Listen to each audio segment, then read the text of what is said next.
ప్రభునామమునకు ఘనత కలుగును గాక. కీర్తనలు 139 మొదటి నుంచి మనం చూసుకున్నప్పుడు దావీదు భక్తుడు దేవునితో మాట్లాడుతున్నాడు.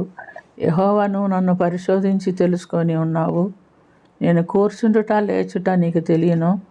నాకు తలంపు పుట్టక మునిపే నువ్వు నా మనసును గ్రహించుచున్నావు.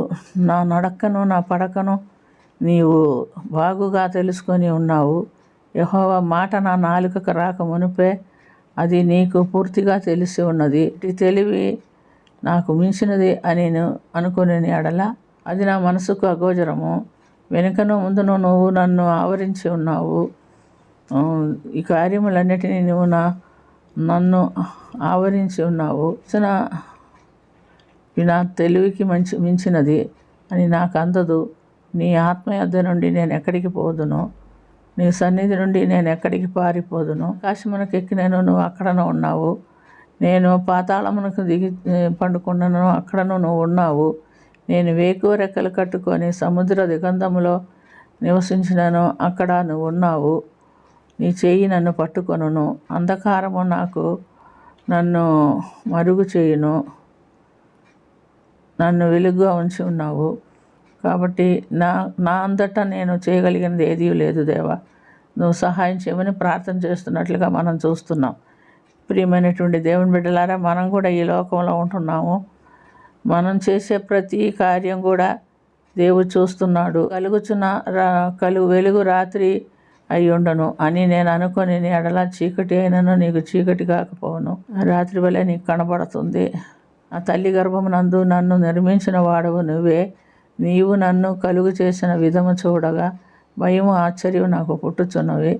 అందును బట్టి నేను నీకు కృతజ్ఞతాస్తుతులు చెల్లించుచున్నాను. నీ కార్యములు ఆశ్చర్యములు ఆ సంగతి నాకు బాగుగా తెలిసి ఉన్నవి. నేనును రహస్యమందు పుట్టిన నాడు భూమి యొక్క అగాధములలో నన్ను పరిశోధించుచున్నావు కదా. నీ మీద లేచు వారిని నేను అసహించుకొంచున్నాను. వారి యందు నాకు పూర్ణ ద్వేషం గలదు. వారిని నాకు శత్రువులుగా భావించుకొంచున్నాను. దేవా, నన్ను పరీక్షించి నా ఆలోచన తెలుసుకొని నన్ను నీ చేయబట్టి నిత్య మార్గమునకు నడిపించుము అని దావీదు భక్తుడు ప్రార్థన చేస్తున్నాడు. ప్రియమైనటువంటి దేవుని బిడ్డలారా, మనం ఎప్పుడు కూడా మన సృష్టిని గురించి ఎప్పుడు కూడా ఆలోచన చేయము. ఒక తల్లి గర్భం ధరించిందని సంతోషిస్తాం. డెలివరీ సమయం వస్తే వాళ్ళ కానుకకు ప్రార్థన చేస్తాం. సమస్తం దేవుడికి తెలుసు కనుక ఆయనకి లోబడి జీవించినట్లుగా మనం కూడా దేవుడిని అడుక్కుందాం, ప్రార్థన చేసుకుందాం. ప్రేమ కలిగిన తండ్రి, కృప కలిగిన ప్రభు యేసు రక్షక, నీకు వందనాలు, నీకు స్తుతి స్తోత్రం చెల్లిస్తున్నాం. నువ్వు మా దేవుడు, మమ్మల్ని పుట్టించినవాడు, మమ్మల్ని పెంచేవాడు, మమ్మల్ని నడిపించేవాడు నువ్వే నాయన. కనుక నీకు స్తుతి స్తోత్రం చెల్లించుకొంచు.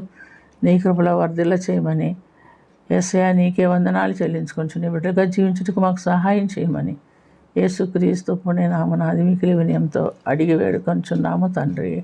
ఆమేన్.